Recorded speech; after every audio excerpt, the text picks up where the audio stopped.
দেখবেন একটা কুপি বাতি রাখে। আমাদের নওগাঁয় কি বলে ভাই? বাতি বলে না, চেরাক বলে, কুপি বলে, বাতি বলে, ধরে না?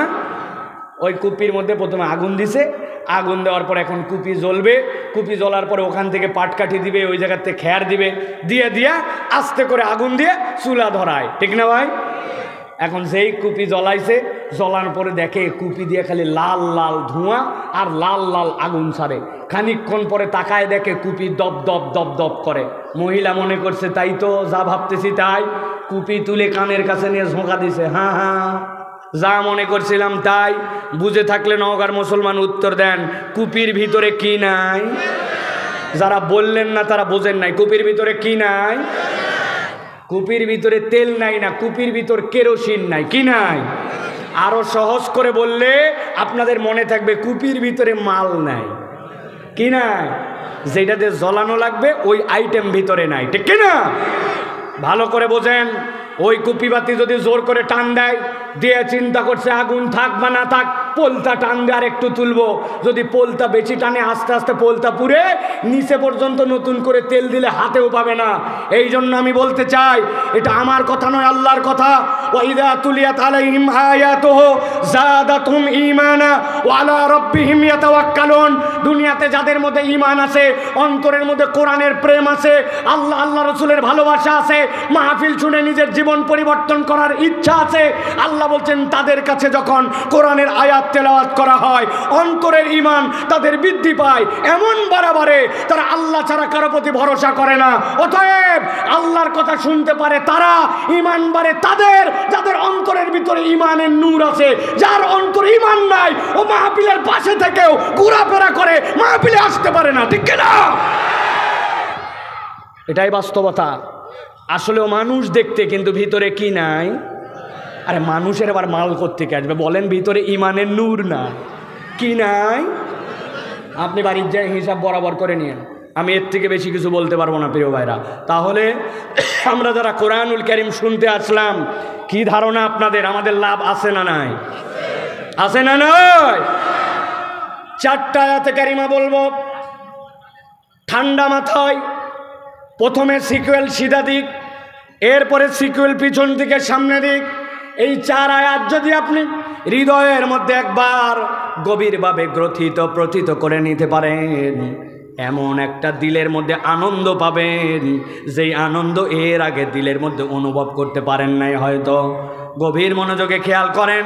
আল্লাহ বলছেন, নবী আপনি জানায় দেন আপনার উম্মতের কাছে কিয়ামত পর্যন্ত আমি রব্বুল আমিন বার্তা দিলাম, ওয়াযাক্কির ফাইন্নায যিকরা তানফাউল মুমিনিন। ও আমার হাবিব, আপনি উম্মতের কাছে কিয়ামত পর্যন্ত অনাগত মুসলমানদের কাছে আমি আল্লাহ বললাম, ওয়াযাক্কির, আপনি জিকির করেন, আপনি স্মরণ করায় দেন, আপনি এই কোরআনের বার্তাটা তাদের কাছে জানায় দেন। আর আমি আল্লাহ গ্যারেন্টার হলাম ফাইন্নায যিকরা, নিশ্চয় এই কোরআন, নিশ্চয় এই জিকির, আমি আল্লাহ বললাম তানফাউল মুমিনিন। যত ঈমানদার দুনিয়ায় থাকবে, তার দিলের মধ্যে যদি ঈমানের ছোট্ট একটুখানি বাতি থাকে, আমি আল্লাহ বললাম ওই ঈমানদারদেরকে এই জিকির উপকার দিবে। সুবহানাল্লাহ। এখানে জানেন এরকম কেউ নাই। কোরআনুল কারীম যদি আমরা তেলাওয়াত করি, কোরআন তেলাওয়াত করলে ফায়দা আছে। 1 অক্ষর যদি পড়ি 10টা সওয়াব হয়। 3 বার যদি সূরাতুল ইখলাস পড়ি, আল্লাহ 1 খতম কালামুল্লাহ তেলাওয়াতের সওয়াব বান্দার আমলনামায় দেয়। একটা বান্দা যদি প্রত্যেক ফরজ নামাজের পরে আয়াতুল কুরসি পড়ে, আল্লাহর নবী বলছেন পরবর্তী নামাজের আগে যদি ওই ব্যক্তি মারা যায়, তার মৃত্যুটাই কেবল জান্নাতের মধ্যে যেতে বাধা। ওই বান্দা আয়াতুল কুরসির বদৌলতে মরতে দেরি, জান্নাতের পথে যেতে তার দেরি হবে না। কে জানে না কোরআনের ফায়দা এগুলা? কিন্তু আল্লাহ বলছেন না না, আমি তো তোমার জন্য ভিন্ন বার্তা দিতে চাচ্ছি। আল্লাহ বলছেন ফাইন্নায যিকরা তানফাউল মুমিনিন।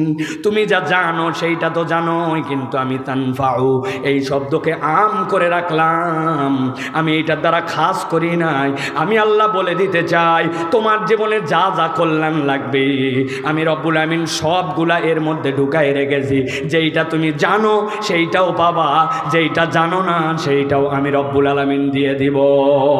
সুবহানাল্লাহ। ভালো করে বিশ্লেষণ করেন, মানুষের জীবনে 5টা প্রবলেম পুরা দুনিয়াতে কিয়ামত পর্যন্ত, আদম আলাইহিস সালাম থেকে একটা মানুষের জীবনে 5 ধরনের প্রবলেম, এর বাহিরে তার যাওয়ার সুযোগ নাই। 1 নম্বর তার ব্যক্তিগত প্রবলেম, 2 নম্বর তার পারিবারিক প্রবলেম, 3 নম্বর তার সামাজিক প্রবলেম, 4 নম্বর তার অর্থনৈতিক প্রবলেম, 5 নম্বর জীবনে যা অর্জন করেছে সেইটার নিরাপত্তাজনিত তার প্রবলেম। আপনি দুনিয়ার যত প্রবলেম সবগুলা এই 5টার মধ্যে আপনি খুঁজে পেয়ে যাবেন। নওগাঁর কোনো মুরব্বী বলতে পারে, আন্দাজি কথা বলো না বাবা, আমি একটু আগেই ডাক্তার সাহেবের কাছে গেছিলাম, আমার পিঠের এই জায়গায় খালি চুলকায়, বহুদিন ধরে মাজার বেদনা ভালো হয় না। তুমি যে বললে 5টা প্রবলেম আছে, ওর মধ্যে তো পিঠের চুলকানি আর মাজার বেদনা নাই। কথা ঠিক কিনা? আছে ভাই, আপনি বোঝেন নাই তাই খুঁজে পান নাই। আমি 1 নম্বর বলেছি আপনার ব্যক্তিগত প্রবলেম। এখন আপনার যে মাজার প্রবলেম আর চুলকানি, এইটা কি আমার প্রবলেম না আপনার ব্যক্তিগত? অথবা আপনি যদি কল্পনা করেন সবগুলি এর মধ্যে আছে, এমনি এমনি আমি বলি নাই, ভালো করে গভীর মনোযোগে বোঝেন। আল্লাহ রাব্বুল আমিন বুঝাচ্ছেন, দুনিয়ার মানুষ তোমার যা লাগবে তুমি চিন্তা করতে পারো না, কিন্তু কোরআনের মধ্যে আমি সব তোমার জন্য দান করেছি। রব্বুল আমিন বলছেন গাইডেন্স তোমার জন্য আমি দিয়েছি। আল্লাহ রব্বুল আমিনের পরের আয়াতে বলছেন, ঠান্ডা মাথায় বোঝেন, আল্লাহ বলছেন ওয়ামা খালাকতুল জিন্না ওয়াল ইনসা ইল্লা লিয়াবুদুন।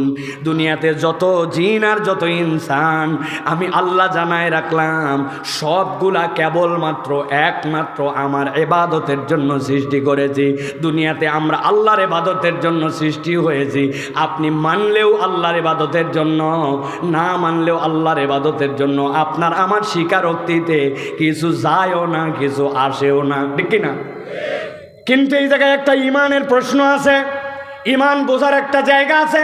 আমাদের মধ্যে অনেক মানুষ আছে 5 ওয়াক্ত নামাজ পড়ে, হজ করে, যাকাত আদায় করে, ভিতরে ভিতরে ভাবে আমি নামাজ কালাম পড়ে আল্লাহ রব্বুল আলামিনের কথা শুনে বিরাট আল্লাহর উপকার করতেছি, হজ করে বোধহয় আল্লাহর বিরাট উপকার করে দিয়েছি, যাকাত আদায় করে দিয়েছি, দিয়ে ফুটানি করে বলে যাকাত দাতা, অতএব আমি যাকাত দিয়ে বোধহয় আল্লাহর বিরাট উপকার করেছি। আহলে সুন্নাত ওয়াল জামাতের আকীদা শুদ্ধভাবে মাথার মধ্যে গেঁথে নেন।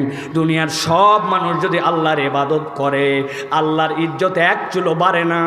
আর দুনিয়ার সব মানুষ যদি আল্লাহর ইবাদত বাদ দিয়ে দেয়, আমার রবের আল্লাহর ইজ্জতের 1 চুলও কমে না, ঠিক না? তাহলে আমরা কেন ইবাদত করছি? আল্লাহ রাব্বুল আমিন কেন ইবাদতের কথা বললেন? আল্লাহ বলছেন, বান্দা খেয়াল করো, আমি তোমাকে ইবাদত করতে বলেছি, কিন্তু ইবাদত দ্বারা তুমি আমার জন্য রিজিক দাও না, ইবাদত দ্বারা তুমি আমার জন্য কোনো কল্যাণ করো না। আল্লাহ ক্লিয়ার করতেছেন, মা উরিদু মিনহুম মির রিজকিন ওয়া মা উরিদু আন ইউতঈমুন। তোমরা যে ইবাদত করো, এর দ্বারা রব তোমাদের কাছে রিজিকও তালাশ করে না, খাদ্যও তোমার রব তোমার কাছে চায় না। আল্লাহ অমুখাপেক্ষী, রব্বুল আলামিন তোমার কাছে কোনো কিছু প্রত্যাশা করে না। উল্টা আল্লাহ রাব্বুল আমিন এবার নিজের পরিচয় দিচ্ছেন। 4 নম্বর আয়াতে কারিমা আল্লাহ রাব্বুল আমিন বলছেন, ইন্নাল্লাহু ওয়ার রাজ্জাকু যুল কুওয়াতিল মাতিন।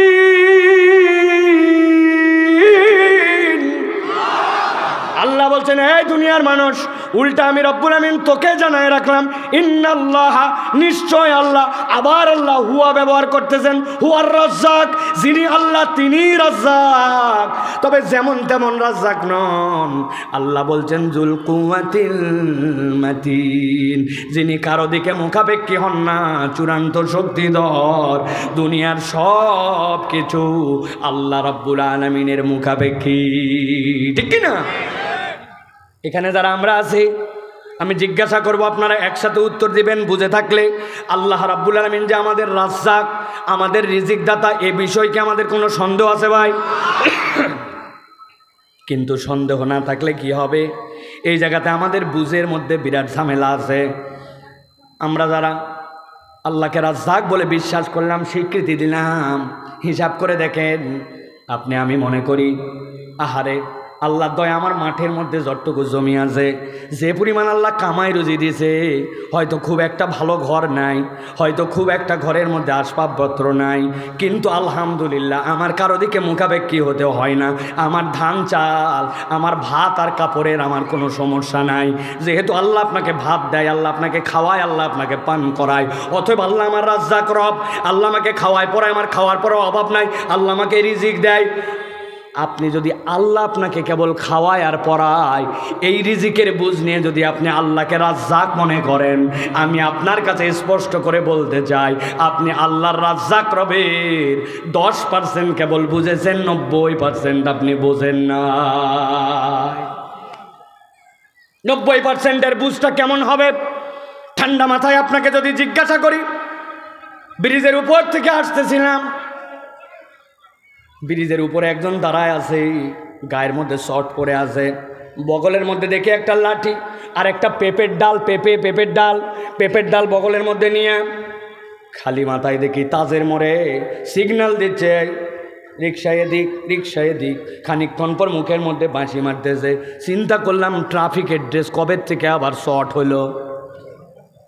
বুঝে থাকলে বলেন তো, ওই লোকের নাক আছে, চোখ আছে, কান আছে, মাথা আছে, সব আছে, গায়ের মধ্যে যে শর্ট লাগায় ট্রাফিকিং ফ্রি সার্ভিস দিচ্ছে ওই জায়গায়, ওর কথা কোনো রিক্সাওয়ালাও শোনে না, কেউ শোনে না, কিন্তু ট্রাফিকিং করে যাচ্ছে ওই লোক, নাকালা, চোখালা, হাতালা, পালা, মাথালা, কিন্তু ওই লোকটাকে নওগাঁর লোক মানুষ না বলে কি বলতেছে? বললেন না যে কি বলতেছে? আপনাকে আমাকে রব্বুল আমিন কিছুই হয়তো দেয় নাই, কিন্তু পাগল যে বলতেছে, জিজ্ঞাসা করলে আপনি উত্তর দিতে পারলেন। আল্লাহ রব্বুল আমিনের দেওয়া রিজিক অন্যতম এইটা, আপনি যেইটা সত্য, যেইটা স্পষ্ট, ওইটা চিনতে পারেন, আপনি অবাক হচ্ছেন না, কিন্তু আপনি একবার ভাবলে দেখেন, আপনার আমার ব্রেন, আপনার আমার সুস্থতা যেটা, এইটাও আল্লাহর দেওয়া, আল্লাহর পক্ষ থেকে রিজিক, ঠিক না? একটা প্রশ্ন করব, উত্তর দিতে হবে, ঠান্ডা মাথায় ভালো করে বুঝে নেন। আমি প্রশ্ন করব আগে একটা, পরে একটা, 2টা প্রশ্ন করব, উত্তর দিবেন আপনারা। এখানে যারা আছেন যে যারটা বলবেন, বলেন তো ভাই আপনার নাম কি? যে যার নাম বলছেন তো, এবার বলেন তো আমার নাম কি? সাইফুল্লাহ বলছেন আপনারা। এই যে আপনাকে জিজ্ঞাসা করলাম আপনার নাম কি, ওই যে মুরব্বী সামনের থেকে নিজের নাম বলছে আলেপ, ওই মুরব্বীর বয়স 70 বছর, বাপ মায়ের পেটের থেকে বের হওয়ার পরে ওনার নাম রাখা হয়েছিল, বড় হওয়ার পরে 2-3 বছর পরে ওনার মনে হয়েছে যে হ্যাঁ এইটা আমার নাম। 67 বছর পরে, ওই যে 67 বছর আগের মেমোরি, আমি শুধু জিজ্ঞাসা করেছি আপনার নাম কি, 1 সেকেন্ড দেরি হয় নাই, আপনার উত্তর চলে আসলো। ব্রেনের মধ্যে কোন জায়গায় এটা গচ্ছিত করে রাখা আছে। আপনাকে যদি এক্ষণে কোনো একটা হিসাব করতে দেওয়া হয়, আপনি যোগ বিয়োগ গুণ ভাগ টিপে টাপে বার করতে আপনার একটা সময় লাগে, কিন্তু মুরব্বীকে বললাম আর টপ করে মুখ দিয়ে বের হলো। আপনি কল্পনার মধ্যে নিতে পারেন নাই কোন অসীম রব কিভাবে নিয়ন্ত্রণ করে আপনার মুখ দিয়ে 67 বছর 70 বছর আগের স্মৃতিটা 1 সেকেন্ড দেরি হয় না, মুখ দিয়ে উত্তর বের হয়ে যায়।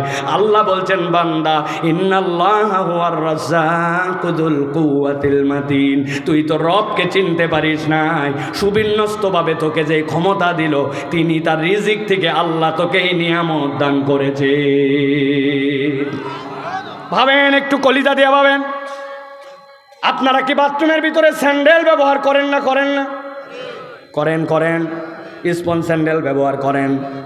আপনি একদিন বাজারে গেছেন নওগাঁ, বাড়ির থেকে ফোন আসছে, আপনার বউ ফোন দিতে, শোনো আসার সময় কিন্তু একটা পন্সের স্যান্ডেল নিয়ে আসবে। বলছে কার আবার স্যান্ডেল ছিঁড়ে গেল? বলে কারো স্যান্ডেল ছিঁড়ে নাই, বাথরুমের ভিতরে আজকে আমি ঢুকছিলাম, পাটা পিছলায় গেছে, আরেকটু হলেই তো গেছিলাম, কোমর গেছিল। আব্বা বুড়া মানুষ, পড়লে তো আর ব্যালেন্স করতে পারবে না, আম্মা যদি যায় তো আরও অবস্থা খারাপ, স্যান্ডেল একটা নিয়ে আসবে, ভালো করে খেয়াল করেন। আপনার বাথরুমের স্যান্ডেল 3 মাস পার হতে না হতে আপনার স্যান্ডেল পরিবর্তন করা লাগে। জিজ্ঞাসা করি ভাই, আপনি বাথরুমের ভিতরে যে কি দৌড়াদৌড়ি করেন? কথা বললেন না, করেন? আপনি কি বাথরুমের ভিতরে যায় কুচকাওয়াজ করেন? পিটি প্যারেড করেন, দৌড়ঝাঁপ করেন? না, কিছুই করি না। 10 ধাপ মাত্র ঘোরা লাগে।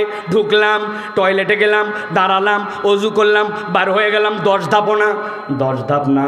কিন্তু আপনার 3 মাস না যেতে আপনার স্যান্ডেলের তলা খোয়া যায়।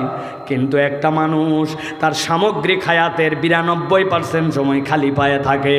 ধান লাগালেন খালি পায়ে, পুরা ঘর ঘুরলেন খালি পায়ে, মসজিদের ভিতরে গেলেন খালি পায়ে, ছোটোবেলার থেকে খেলাধুলা করলেন খালি পায়ে। আপনি মাত্র 8% আপনার লাইফে যদি আপনার 70 বছর বয়স হয়, আপনি তাহলে প্রায় 64 বছর পর্যন্ত খালি পায়ে ছিলেন। আর মাত্র অল্প সময় আপনি স্যান্ডেল পরে, আপনার বাথরুমের 3 মাসের স্যান্ডেল আপনার পায়ের তলায় খোয়া যায়। কিন্তু 70 বছর বয়স হলো, একটা মানুষের পায়ের তলা কখনো খোয়া গেল না। নিয়ন্ত্রণ করে করে রব যে টিকায় রাখলেন, বান্দা আল্লাহকে খুঁজে পায় না। আল্লাহ বলছেন তোর পায়ের তলায় তাকালে তুই রাজ্জাক রবকে খুঁজে পাবি। যার বয়স 70 বছর এই মাহফিলে আসলে অন্তত তার কোমর আসার কথা, নিচের থেকে খোয়া যাবে, আমার হাঁটু, ছোটগুলার গিরা। কথা বলেন। কিন্তু রব্বুল আলামিন আপনাকে কেমনে কেমনে হেফাজত করে এইভাবে আপনাকে আমাকে বাঁচায় রাখতেছেন। আল্লাহ বলতেছেন তুমি তোমার রবকে খুঁজে পাও নাই, আর আমি তোমাকে বলতেছি আমি রিজিক দাতা, কেবল ভাত আর চালে নয়, আমি তোর জন্য অসীম এক রিজিক দাতা। সুবহানাল্লাহ। এই যুবক, এই তরুণ, তুমি ইসলামের দিকে আসো না। আল্লাহর কথা তোমার পছন্দ হয় না, তুমি ভাব মারে মারে স্মার্ট হয়ে গেছো। তুমি 3 তালা চুলের কাট লাগাইছো, জিন্সের প্যান্ট পরে মনে করছো রাখ আল্লাহ রসুল, রাখ কোরআনের কথা, আমি কারো কথা শুনি না, হুজুর তোকে, এরকম ভাব নিয়ে করো। তোমার জন্য বলি ঠান্ডা মাথায় চিন্তা করো। এক ছেলে আমার কাছে আসছে, হুজুর আপনার সাথে একটা সেলফি উঠাবো। বাবাই তাড়াতাড়ি আয়, তুই সেলফি উঠাই, তাড়াতাড়ি যা, তুই তো আইসিস ওই জন্য। সেলফি উঠানোর জন্য আমার কাছে আসছে, সাপ দেয়, সাপ সাপ, আরে গোড়ার মাথা, মোবাইলের ছবি ওঠে না। খানিকক্ষণ পরে দেখে মোবাইলের মধ্যে লেখা উঠছে, there is insufficient memory card, if you want any new picture please delete something from your device. ছেলে বলতেছে 268 জিবি মেমোরি, মরার সময় পাইল না।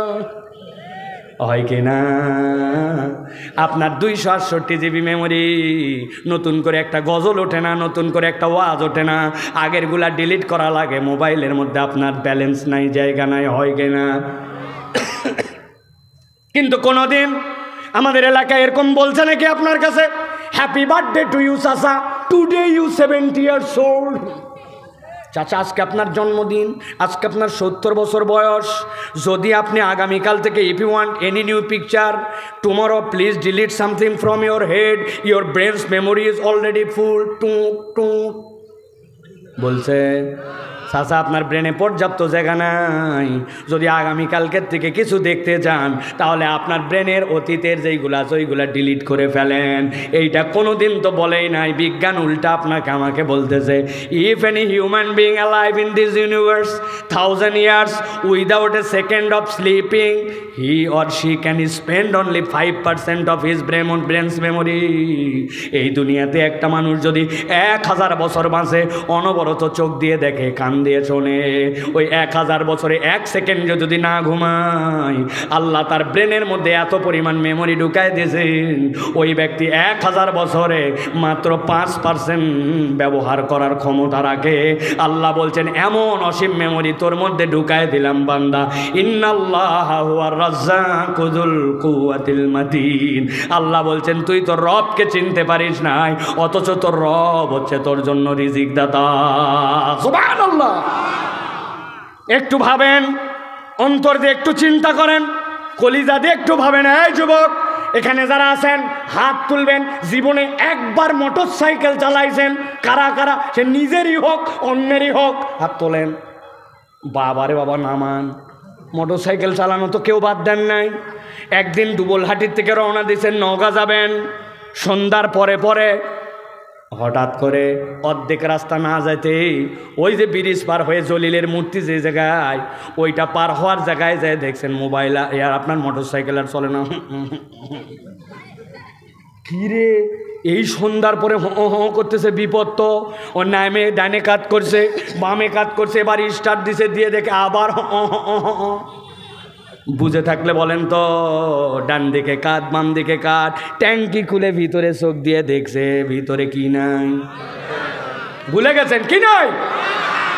ওই ছেলে চিন্তা করছে ডানের দিক তাকায় না, যত দূর চোখ যায় কেউ আসতেছে না, বামে তাকায় দেখছে না, যত দূর চোখ যায় কেউ আসতেছে না, সাথে সাথে জিপার খুলিছে, খুলে ট্যাঙ্কির ভিতরে লোক। হাসবেন না, বুঝে থাকলে বলেন। ওই ছেলে ডানে বামে দেখায়, লজ্জা শরমের মাথা খাইয়া ট্যাঙ্কি খুলে ভিতরে যদি নিজের ভিতরের জিনিস ওর ভিতরে দেয়, মোটরসাইকেল চলবে তো? কেন চলবে না? কি সমস্যা? নিজের পেশাব চলবে না মানে মানুষের পেশাব নাকি চলবে? ভালো করে বোঝেন, মোটরসাইকেল চলার জন্য আপনার নিজের প্রস্রাব দিলে চলে না, পানি দিলে চলে না, অকটেন দেওয়া লাগে। আবার যদি কেউ মনে করে ব্রেক কাজ করতেছে না, ব্রেক অয়েলের জায়গায় যদি আবার ওই অকটেনই ট্যাঙ্কির থেকে বার করে দেয়, ব্রেক করবে ভাই? আপনার যে চেনটা চলতেছে ওই চেনটা মাঝে মাঝে জ্যাম জ্যাম মনে হয়। আপনি যদি মনে করেন ওই চেনের জ্যাম ছুটানোর জন্য আমি ওই জায়গায় একটু পানি দিব অথবা অকটেন দিব, 125 টাকা লিটার কাজ করবে না। ওই জায়গায় মোবিল দেওয়া লাগবে, যেই জায়গাটা যেই জায়গায়। এমনি এমনি এই কথা আপনাকে বলি নাই ভাই, ভালো করে খেয়াল করেন। আপনি বিকালবেলা খেতে বসছেন, মুড়ি মাখা খাচ্ছেন। আপনি মুড়ি মাখা যখন আপনি খাচ্ছেন, ওর মধ্যে মিষ্টি আছে, ওর মধ্যে ঝাল আছে, ওর মধ্যে টক ঝাল মিষ্টি, ওর মধ্যে চানাচুর আছে, ওর মধ্যে কাঁচামরিচ আছে। আমি জিজ্ঞাসা করব একটা একটা করে, টন টন করে উত্তর দিবেন। মুরব্বীরা না দিলেও হবে, তরুণ যুবক যারা আছে উত্তর না দিলে খবর আছে। মিষ্টির স্বাদ কি বলো তো ভাই? মিষ্টির স্বাদ কি? কাঁচামরিচের স্বাদ কি? লবণের স্বাদ কি? বিষটা তিতা কি স্বাদ? করল্লার স্বাদ কি? করল্লা। ভালো করে খেয়াল করেন, গভীর মনোযোগ, ভেবে দেখি না জন্য আপনাদের কাছে আমি এইটা বলতেছি। আপনি মুখের মধ্যে দিয়ে কল্লা ভাজি দিয়ে খাইছেন, কাঁচামরিচ একটা চিবায়ে খাইছেন, মুখের স্বাদ বাড়ানোর জন্য একটুখানি লবণ ও জিব্বার মধ্যে নিয়েছিলেন, খাওয়ার শেষে আবার ঝালের ডোজ বেশি হয়ে গেছে, এই জন্য কাঁচা কল্লাও একটা মুখে দিয়ে খাইছেন। একই পেটের মধ্যে মিষ্টি ঢুকাইছেন, তিতা ঢুকাইছেন, একই পেটের মধ্যে সবগুলো আপনি ঢুকালেন, কিন্তু একবার ভেবে দেখলেন না ওই পেটের মধ্যে যাওয়ার পরে আপনার চোখের জন্য কাজ আলাদা, আপনার কিডনির জন্য কাজ আলাদা, আপনার হার্টের জন্য কাজ আলাদা। হাতগুলাই যে নড়াচড়া করতেছে, এই হার্টগুলার ভিতরে যে আমার নড়াচড়ার জন্য যেইটা লাগে ওইটা আলাদা। সবগুলা পেটের মধ্যে ঢুকাইছি। কোন রব, কোন মালিক, কোন রাজ্জাক আপনাকে কোনো দুশ্চিন্তা দেয় নাই, সবগুলাকে মন্ডু বানালো। এরপরে চিপে চিপে সবগুলো এক জায়গায় জারক রস হিসাবে জড়ো হয়ে গেল। এর মধ্যে আল্লাহ কতগুলা টক্সিন মারলেন, এইগুলা সবগুলা সুগার হয়ে গেল। এইগুলো আপনার শরীরে যেইখানে যেইটা লাগবে, ব্রেনেরটা ব্রেনে চলে গেল, হার্টেরটা হার্টে চলে গেল, প্লাজমা যেইটা গঠন করতে হবে প্লাজমার জন্য চলে গেল, হাড্ডি যেই জায়গায় বাড়ানো লাগবে বাড়ানোর জন্য চলে গেল। আপনি আমি মনে করলাম পেটের মধ্যে দিয়ে দিলাম আর শেষ। আপনার মোটরসাইকেলে আপনার প্রস্রাব কাজ করে না, অথচ আপনি যা ইচ্ছা তাই পেটে দিলেন। রব্বুল আমিন সুবিন্যস্ত করে সব জায়গায় পাঠালেন। আমি রবকে চিনতে পারি নাই, নামাজের ক্ষেত্রে আকর্ষণ বোধ করি না, ইসলাম মানতে আমার ভালো লাগে না। আল্লাহ এই প্রক্রিয়া যদি 10 মিনিটের জন্য বন্ধ করে দেয়, বান্দার আর বাঁচার দুনিয়ায় উপায় থাকবে না। ঠিক না? আল্লাহকে খুঁজে পায় না, রবকে চিনতে পারে না, একবার কল্পনা করে না এই গোপ যদি বিশদবার না কাটে, গোপ বড় হয়ে রবি ঠাকুরের মতো ঠোঁট ঢেকে যাবে, কিন্তু এর 4 আঙ্গুল উপরে ভুরু ভুরু। জীবনে ভুরু কাটা লাগলো না, গোপ ছাঁটা লাগে, নখ কাটা লাগে, কিন্তু আপনার 12 মাস বয়সে দাঁত উঠে গেছিল। ওঠার পরে হাফ ইঞ্চিতে দাঁত আপনার আটকায় গেল। একটা দাঁত যদি ভুল করে কোডিং পেত এই শরীর থেকেই, ওই জায়গায় যাওয়ার পরে তার জন্য হরমোনটা যদি এলোমেলো হতো, একটা দাঁত যদি লম্বা হয়ে বাড়তে শুরু করত, আর আপনার কল্পনার জগতে কিচ্ছু কুলাতো না। এত জোরে জোরে কথা বলি, দাড়িটার মধ্যে দিয়ে সুন্দর করে আল্লাহ দাঁতগুলা সাজায় দিয়েছেন। মাঝে মাঝে কোনো একটা কিছু খাইতে যাই, একবার যদি জিহ্বায় কামড় লাগে 7 দিন ব্যথা যায় না। কিন্তু আমি এত জোরে কথা বললাম, রব্বুল আমিন নিয়ন্ত্রণ করলেন আপনাকে আমাকে। ভ্রুগুলা বাড়ে না, দাঁতগুলা বাড়ে না, নখগুলা বাড়ে, চুলগুলা বড় হয়। আল্লাহ বলতেছেন ইন্নাল্লাহ হুয়ার রাজ্জাকু যুল কুওয়াতিল মাতিন। বান্দারে তুই তোর রবকে চিনতে পারিস নাই, তোর রব কেবল তোকে খাওয়ায় না, তুই যা দেখতে পাস সবগুলা তোর রবের রাজ্জাকের থেকে আছে, তারপরেও বান্দা আল্লাহর কাছে মাথা হালায় না। ঠিক কিনা? ভালো করে বোঝেন। এই জন্য প্রিয় মুসলমান, এবার চলেন উল্টা দিকে যাব। সিধা 4টা আয়াত বলছে, এবার উল্টা দিকে যাব। আল্লাহ বলতেছেন নিশ্চয় তোমার রব হচ্ছেন রাজ্জাক। তার উপরের আয়াত আল্লাহ বলছেন মা উরিদু মিনহুম মির রিজকিন, তার কাছে আবার আমি কোনো রিজিক চাই না, আমি তার কাছ থেকে কোনো খাদ্য চাই না। আল্লাহ তার উপরের আয়াতে বলছেন ওয়ামা খালাকতুল জিন্না ওয়াল ইনসা ইল্লা লিয়াবুদুন, আমি কেবল তোকে আর জিনকে আমার ইবাদতের জন্য সৃষ্টি করেছি। আল্লাহ তার উপরের আয়াতে বলছেন ওয়াযাক্কির ফাইন্না যিকরা তানফাউল মুমিনিন। ওই যে 5টা বিষয়ের কথা বলেছি, আল্লাহ বলছেন আমি কোনোটা তোর জন্য আটকায় দিলাম না, এটা কমন রেখে দিলাম।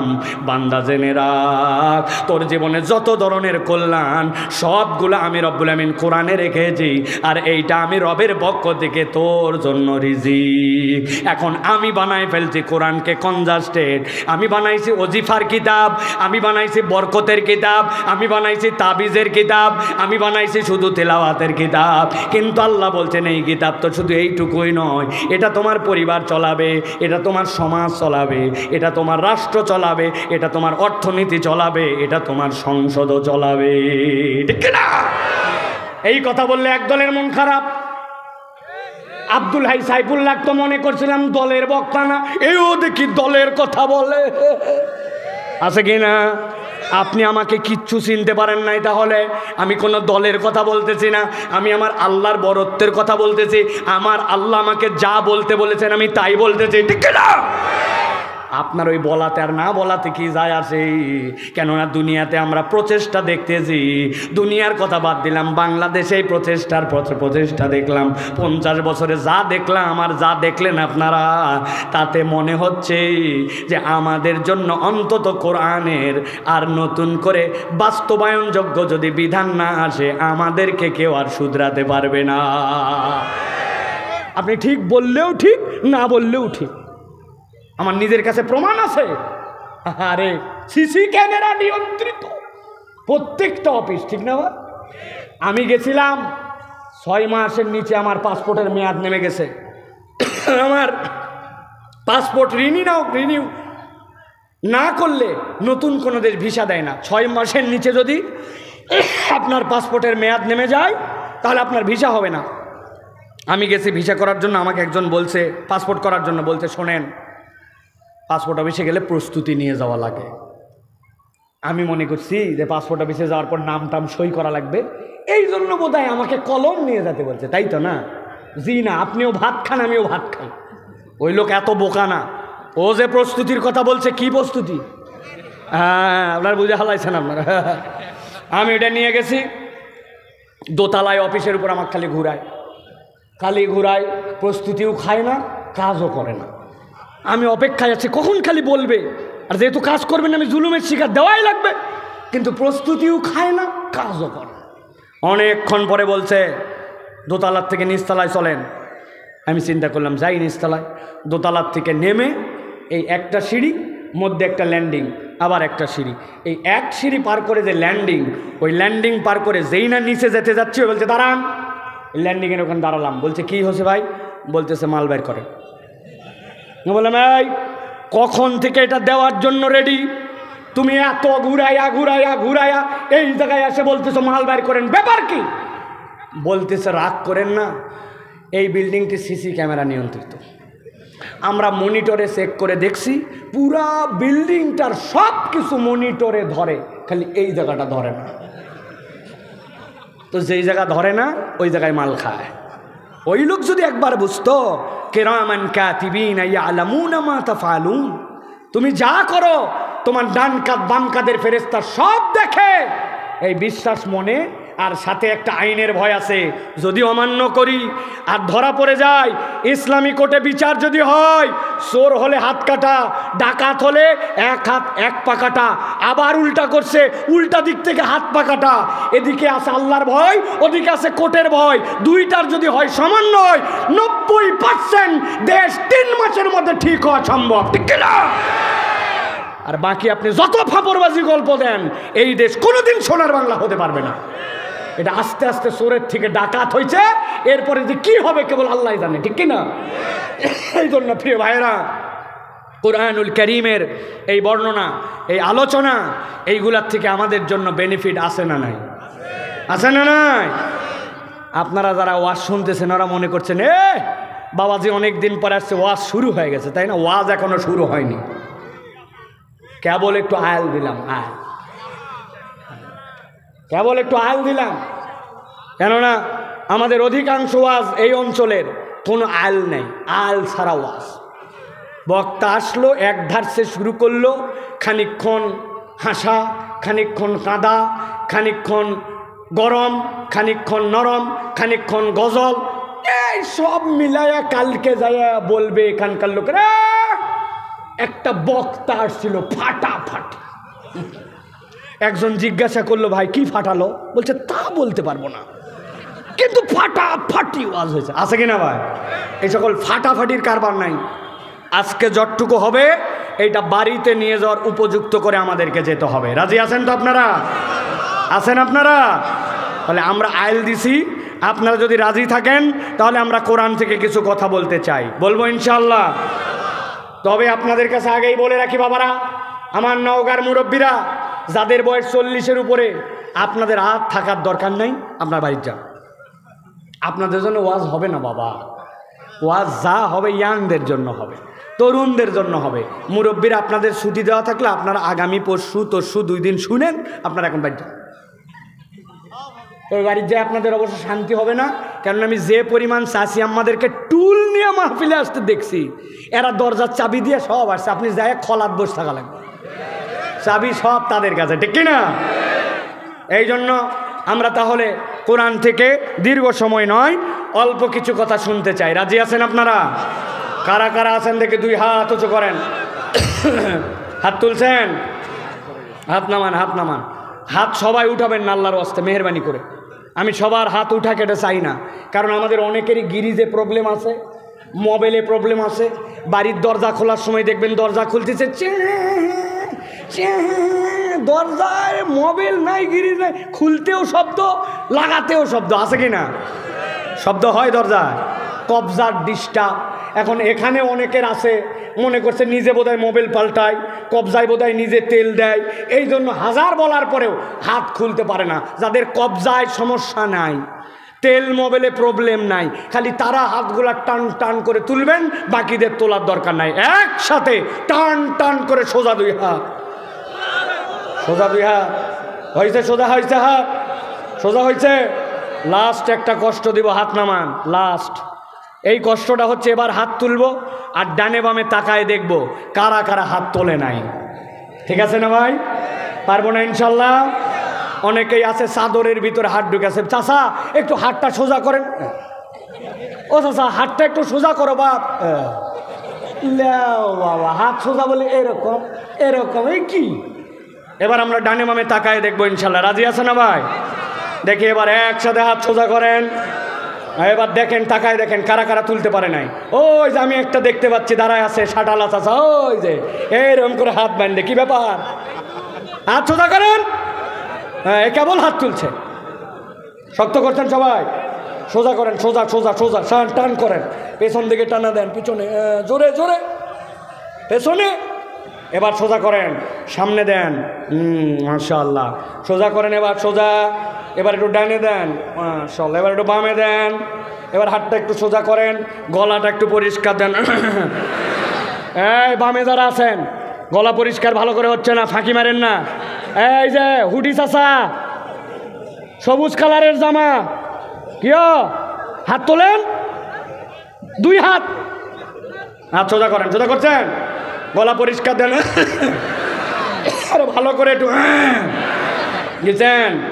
ওই যে দাঁড়ায় আছেন, হাত ওঠে নাই আপনার, চেক চেক চেক চেক জামা পাঞ্জাবি, আপনি আপনি আপনি জি পিছনে তাকান না, জি হাত তোলেন, হ্যাঁ কেবল আচ্ছা হইতো সবার গলা পরিষ্কার হয়েছে, এবার হাতটা একটু নড়াচড়া দেন, জোরে জোরে জোরে জোরে জোরে, মাশাআল্লাহ, হাত এবার সোজা সোজা সোজা, এবার বুক বরাবর নেন, এই বরাবর, হ্যাঁ এবার বাকি ওয়াজ এইভাবে শুনবেন, কেউ যদি উল্টাপাল্টা করে আবার সোজা, রেডি সবাই?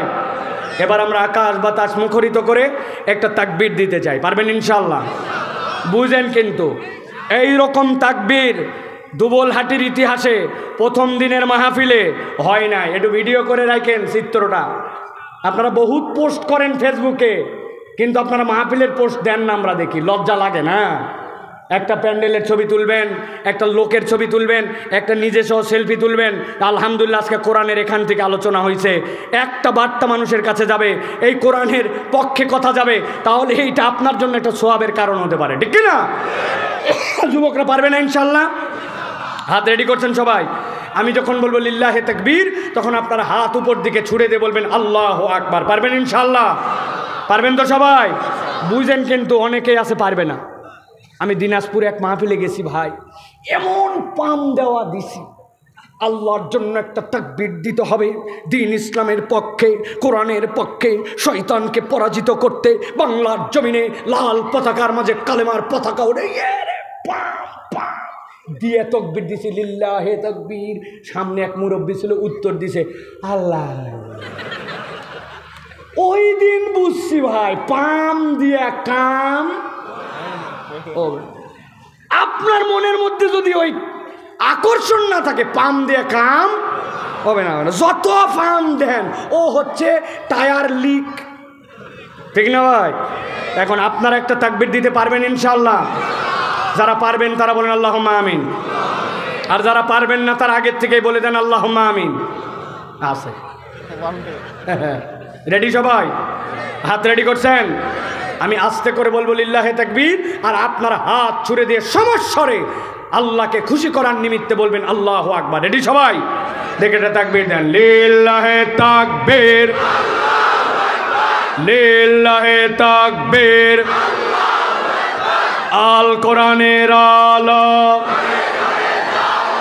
আল হাদিসের আলো, তোমার নেতা আমার নেতা, আলেম ওলামা যেখানে, আল্লাহর আইন যেখানে, লিল্লাহে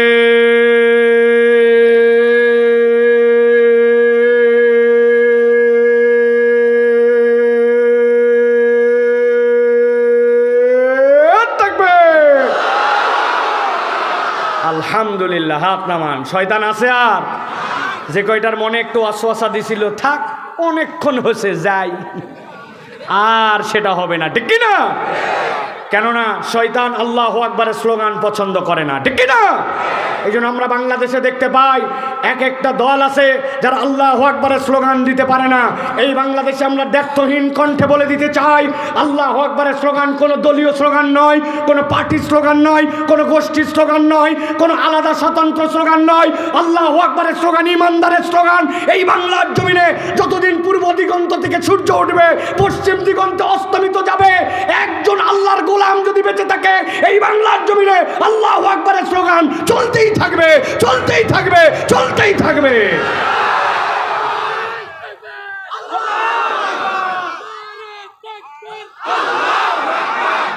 আল্লাহ আমাদেরকে কবুল করবেন, আল্লাহুম্মা আমিন। তাহলে আমরা কিছু কথা শুনতে চাই।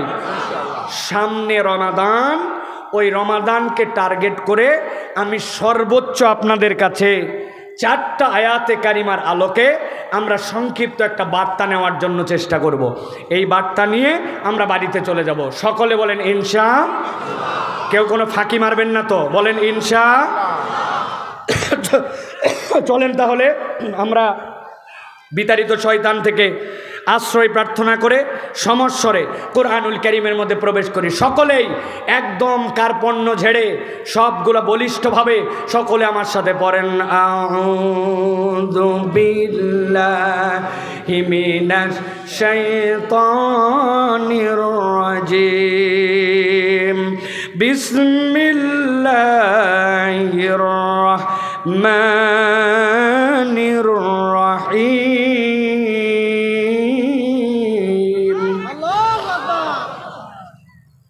ইন্নাল মুত্তাকিনা ফি জান্নাতিন ওয়া উয়ুন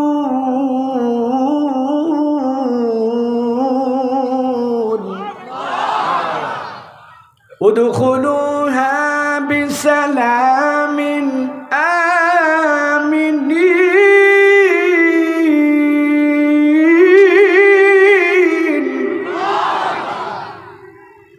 ونزعنا ما في صدورهم من غل إخوانا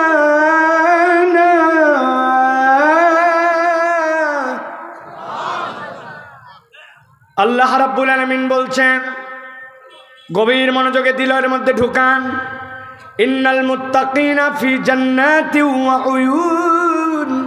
আল্লাহ বলছেন, নিশ্চয় যারা মুত্তাকি, আমি রব্বুল আলামিন তাদের জন্য বললাম, তাদের জন্য একটা জান্নাত, আর ওই জান্নাতের মধ্যে তাদের জন্য আমার পক্ষ থেকে আমি অনেকগুলা ঝর্ণার ব্যবস্থা করব।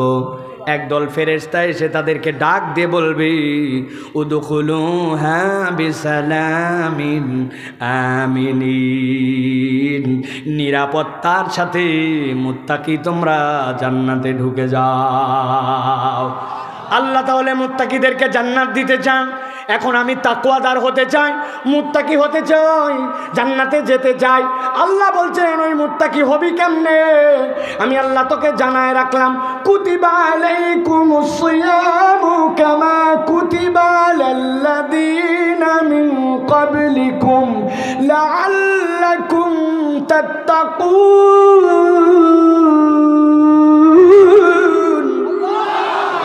আল্লাহ বলছেন, যেই সিয়াম আমি আমার হাবিবকে দিলাম, ওই সিয়াম, ওই রোজা আমি আদম আলাইহিস সালাম থেকে শুরু করে ঈসা আলাইহিস সালাম পর্যন্ত দিয়েছিলাম। কিন্তু এক এক পয়গম্বরের সিয়ামের সময় ছিল এক একটা। কোন পয়গম্বরের মুহররমের সিয়াম, কোন পয়গম্বরের জন্য আশুরার সিয়াম, আবার কত পয়গম্বরের জন্য মুহররমের 1 থেকে 10 তারিখের সিয়াম, আবার অনেক পয়গম্বরের জন্য জিলহজের জন্য 1 থেকে 10 ওয়ালায়ালিন আশর এই সিয়াম ছিল। কিন্তু আমি উম্মতে মুহাম্মাদিকে রমাদান দিলাম, আর ওই রমাদানের মধ্যে এমন 1 মাসের সিয়াম দিলাম, যেই সিয়ামের টার্গেটই হচ্ছে বান্দাকে মুত্তাকি বানানো। আর বান্দা যদি একবার মুত্তাকি হয়, আমি আল্লাহ বললাম তাকে ঝর্ণা প্রবাহিত জান্নাতে ঢুকায় দিব। সিদ্ধান্ত নিতে হবে আপনাকে আমাকে। আল্লাহ রাব্বুল আলামিন বলছেন, কেবল জান্নাতে ঢুকাবো না, ওয়ানাযা'না মা ফি সুদুরিহিম মিন গিল্লিন ইখওয়ানা। দুনিয়ার বুকে চলাফেরার মধ্যে তাদের অন্তরের মধ্যে ঈর্ষা ছিল, নানান ঝামেলা ছিল। আমি রব্বুল আলামিন জান্নাতে যদি একবার নেই, আমি তাদের ঈর্ষাগুলা দূর করে তাদেরকে ভাই ভাই বানায় দিব। আর যেই না তারা ভাই ভাই হবে, আলা সুরুরিম মুতাকাবিলিন, তারা সামনাসামনি জান্নাতের মধ্যে বসে বসে আল্লাহর বয়ান শুনবে। সুবহানাল্লাহ। আল্লাহ বলছেন, লা ইয়ামাসসুহুম ফিহা নাসাবুন ওয়া মা হুম মিনহা বিমুখরিজিন। একবার যদি জান্নাতে ঢোকো, তোমার ক্লান্তিকে রব্বুল আমিন জবাই করে দিবেন, কোনো কিছুতেই তুমি আর ক্লান্ত হবে না। আর জান্নাতে একবার যদি ঢোকো, তুমি আর বের হবে না, জান্নাত থেকে বের করা হবে না। ও মুসলমান, ভালো করে একটু হৃদয় দিয়ে এবার উত্তর দেন। যেই জান্নাতের বর্ণনা আল্লাহ দিলেন, ওই জান্নাতের বর্ণনা অনুযায়ী ওই জান্নাতে যাওয়ার জন্য আমাদের আগ্রহ আছে কিনা? জান্নাতে তো যেতে চাই, আল্লাহ শর্ত দিলেন। রব্বুল আলামিন বললেন, মুত্তাকি না হলে জান্নাতে যাওয়া যাবে না। নিজের বুকের দিকে হাত দেখায় দিয়ে বলেন, আসলে কি আমরা আল্লাহর দপ্তরে নিজেদেরকে মুত্তাকি হিসাবে উপস্থাপন করতে পারবো ভাই? বড় বিপদ, বড় বিপদ। জান্নাতেও যেতে চাই, আবার আমল নামার দিকে তাকাইলে মুত্তাকি আমাদের নিজেদেরকে বলতে পারি না। আমার রব যেন এইটা জানেন। এই জন্য আল্লাহ নবীকে বলতেছেন, নবী বলেন আপনার উম্মতকে বলেন, নাব্বি ইবাদি আন্নি আনাল গফুরুর রহিম। বান্দাকে খবর দিয়ে দেন, বান্দা যেন ঘাবড়ায় না যায়। বান্দা যখনই জান্নাত জান্নাতে যেতে যাবে আর তাকওয়ার পথ অবলম্বন করতে যাবে, একবার যদি সে রবের কাছে ফেরত আসে, আল্লাহ বলছেন আমি রবকে সে ক্ষমাকারী আর দয়াবান হিসাবে পেয়ে যাবে। সুবহানাল্লাহ। আল্লাহ বলছেন নবী আরো বার্তা দেন। কি বার্তা দিবেন? ও আমার বান্দা, তুই না জান্নাতে যেতে চাস, কিন্তু তুই কি দুইটা কাজ করবি না? আল্লাহ বলতেছেন নবী খবর দেন, আফালা ইয়াতুবুনা ইলাল্লাহি ওয়া ইস্তাগফিরুনাহু ওয়াল্লাহু গফুরুর রহিম। এই বান্দা, তুই কি আল্লাহর কাছে ফেরত আসবি না? তুই কি আল্লাহর কাছে ক্ষমা চাবি না? একবার যদি ফেরত আসিস, একবার যদি ক্ষমা চাস, আমি রব্বুল আমিনকে তুই দয়াবান রব হিসাবে পেয়ে যাবি। আল্লাহ বলছেন নবী জানান, কুল ইয়া ইবাদিয়াল্লাযীনা আসরাফু, ও আমার বান্দা তোমরা যারা বাড়াবাড়ি করে ফেলেছো, আলা আনফুসিহিম, নিজেদের অন্তরের উপরে, লা তাকনাতু মির রাহমাতিল্লাহ, আল্লাহর রহমত থেকে নিরাশ হয়ো না। ইন্নাল্লাহা ইয়াগফিরুয যুনুবা জামিআ, তোমার কত গুনাহ বান্দা, কত গুনাহ, আল্লাহ তোর সব গুনাহ ক্ষমা করতে পারবেন। ইন্নাহু হুয়াল গফুরুর রহিম, নিশ্চয় জেনে রাখ তোর বান্দা কেবল ক্ষমাকারী নয়, তোর বান্দা গফুর। মুফাসসিররা ব্যাখ্যা করছেন আল্লাহ কেন এই জায়গায় গফুরের সাথে রাহিম বললেন। কোন একটা বান্দা মৃত্যু সজ্জায় বুঝেছে আমি মরে যেতে পারি যখন তখন, কিন্তু তখনও তার কাছে মালাকুল মউত আসে নাই, তওবা তার মনের মধ্যে জেগে উঠেছে, ওই সময় বান্দা তওবা করছে, যেই না তওবা করেছে সাথে সাথে মালাকুল মউত আসছে আর মারা গেছে। তওবা করার কারণে আল্লাহ তাকে হয়তো ক্ষমা করে দিয়েছেন, কিন্তু ক্ষমা করে দেওয়ার পরে তার আমল নামায় তো কোনো সওয়াব নাই, ক্ষমা তো হয়েছে কিন্তু তার কি হবে? অথচ নবী বলছেন সকল উম্মতের আগে আমার উম্মত জান্নাতে যাবে। মুফাসসিররা ব্যাখ্যা করছেন আল্লাহ বলছেন ইন্নাল্লাহা হুয়াল গফুরুর রহিম, যেই বান্দা আল্লাহর কাছে একবার ক্ষমা চাবে, আল্লাহ এমন দয়াবান, ওই বান্দাকে ক্ষমা তো করে দিবেন, তার যত গুনাহ ছিল সবগুলাকে আল্লাহ সওয়াব দ্বারা পরিবর্তন করে দিবে। প্রিয় মুসলমান, তাহলে আমরা জান্নাতে যেতে চাই, কিন্তু আমরা মুত্তাকি হতে পারি নাই। আর আমরা জান্নাতে যদি যেতে চাই, মুত্তাকি হয়ে আল্লাহর কাছে আমাদেরকে ক্ষমা নেওয়া লাগবে, এই বিষয়কে আমরা একমত। যদি আমরা একমত হই তাহলে আমাদের সামনে কিছু কথা আছে, আর একমত না হলে আপনি এখন এখান থেকে উঠে চলে যেতে পারেন যে আমার গুনাহ আছে, একমত, জান্নাতে যেতে চাই, একমত, আবার আমি জান্নাতে যেতে চাই, মুত্তাকি হতে পারি না, আল্লাহর কাছে ক্ষমা আমার নেওয়া লাগবে, এই বিষয়ে যদি একমত হন তাহলে আপনার সাথে কথা আছে। আর যদি একমত না হন তাহলে আপনি চলে যেতে পারেন, আপনার সাথে আমার কোনো কথা নাই। আমরা জানি আল্লাহর কাছে আমাকে ক্ষমা নেওয়া লাগবে, কিন্তু একটু দিল থেকে অনুভব করলে দেখব আল্লাহর কাছে ক্ষমাটা যে কেমনে নিতে হবে, কোরআন হাদিসের পদ্ধতি অনুযায়ী আমাদের অনেকের জানা নাই, ঠিক না? আজকে সংক্ষিপ্ত সময়ে আমি আপনাদের কাছে মূলত বলতে চাই, আল্লাহ রাব্বুল আমিনের কাছে কোনো বান্দা যদি ক্ষমা নিতে চায় তাহলে কমসে কম কোরআন হাদিসের দৃষ্টিভঙ্গি অনুযায়ী একটা মানুষের ক্ষমা লাভের উপায় হচ্ছে সর্বনিম্ন 5টা। একসাথে বলতে হবে কয়টা?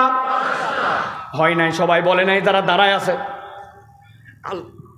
আল্লাহর কাছে ক্ষমা লাভের সর্বনিম্ন উপায় কয়টা? হাতগুলা রেডি করেন, যেই নামে নিচে নামাতে বলবো, এরপরে যখন বলবো কয়টা, একসাথে সবাই মিলে হাত তুলে একসাথে বলবেন 5টা। আল্লাহর কাছে ক্ষমা লাভের সর্বনিম্ন উপায় কয়টা?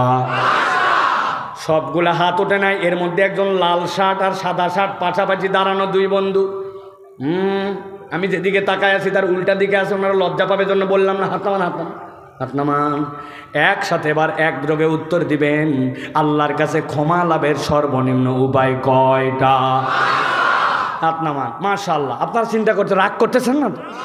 কেন এগুলা করতেছে বলেন তো? ওয়াজটা যেন বাড়ির যায়। কোথায় যায়? ডাক্তার সাহেব, মহিলারা ওয়াজ শুনতেছে? আপনি কিভাবে শিওর মহিলারা ওয়াজ শুনতেছে? আপনি জানেন না? আপনি মহিলারা আসছে, আসার পরে দেখে ছোটবেলায় একটা মেয়ে ছিল, ওর বিয়ে হয়ে বাচ্চা হয়ে ওই শ্বশুরবাড়ি, ওরে জরিনা তুই, তোর আবার সোল হচ্ছে, এই যে গল্প উঠিছে, ও আর শেষ, ঠিক কিনা? আবার কতগুলা কোলে করে এক একটা করে রেডিও চ্যানেল আনছে, ওই যে আসার পরে তো রেডিও ধরেও না, ছাড়েও না, ওর ঠেলায় আশপাশের ওয়াজ আর নাই, ঠিক কিনা? অধিকাংশ মহিলা আগ্রহী আছে বহু দূর থেকে, কিন্তু কোনো ওয়াজ শুনে যায় না, গপ্প গুজব করে চলে গেল। আজকে আপনাকে ওয়াজ শুনে যেতে হবে, ঠিক না? আমরা আপনাকে দেখতে পাচ্ছি না, কিন্তু আপনি আমাদেরকে দেখতে পাচ্ছেন। একটা মহিলা হাত নামায় রাখবেন না। ক্ষমা পুরুষকেও পাইতে হবে, মহিলাকেও পাইতে হবে। বলতে হবে ক্ষমা লাভের সর্বনিম্ন উপায় কয়টা? কয়টা? আলহামদুলিল্লাহ। চলেন আমরা এই 5টা সর্বোচ্চ 20 মিনিট। সমস্যা হবে ভাই? সমস্যা হবে? আমাকে ডাক্তার সাহেব বলছে 1-2 মাস আগের থেকে, যত পারো ভাই জান ভরে একটু ওয়াজ করো। আমিও চিন্তা করছি যা আছে কপালে আজকে। আছেন তো আপনারা ইনশাল্লাহ? সব দিন তো আসার সুযোগ হয় না, এই জন্য আজকে আমরা একটু কথা শুনে বাড়িতে যাব ইনশাল্লাহ। আমি আপনাদের ছেলে, আপনাদের সন্তান, পরিচয় দুনিয়ার যেখানেই যাই, বর্ন ইন নওগাঁ, এইটুকু বলতেই হবে, জন্মস্থান আমার নওগাঁ। সেই হিসেবে আপনাদের কাছে আমি ভালোবাসাও চাই, স্নেহও চাই, উপদেশও চাই, দোয়াও চাই। আমার জন্য দোয়া করবেন তো ভাই? প্রিয় ভাইরা, চলেন তাহলে ক্ষমা লাভের সর্বনিম্ন উপায় 5টা। এই বিষয়গুলো আমরা একটু নিখুঁতভাবে কোরআন সুন্নাহ কোরআন সুন্নাহ লোকে বুঝে নেই। 1 নম্বরে, বান্দা যদি আল্লাহর কাছে ক্ষমা পেতে চায়, 1 নম্বর উপায় হচ্ছে ঈমান এবং নেক আমল। বলেন ঈমান আর নেক আমল। ঈমান, নেক আমল। ভালো করে খেয়াল করেন, আল্লাহ রাব্বুল আমিন বলছেন কোরআনের 48 নম্বর সূরা, সূরা ফাতহ, সূরা ফাতহের 29 নম্বর আয়াতের মধ্যে আল্লাহ বলছেন ওয়া'আদাল্লাহুল্লাযীনা আমানু ওয়া আমিলুস সালিহাতি মিনহুম মাগফিরাতাও ওয়া আজরান আযীমা। আমার আল্লাহ বলছেন, ও দুনিয়ার মানুষ, তোমরা বান্দারা বান্দার সাথে ওয়াদা করো, কিন্তু ওয়াদা ভুলে যাও। আব্বা বাড়িতে আসার সময় আমার জন্য একটা চিপসের প্যাকেট আনবে, আর আমার জন্য একটা মেহেরবানি করে চকলেট আনবে। বাপ বাড়িতে আসার সময় কি যে হয়েছে, আর চিপসের প্যাকেট আনতে মনে নাই অনেক সময়, এরকম হয় কিনা? বউকে বলছে, শোনো, এবার খালি ধান উঠুক আর এবার বেতন পাই।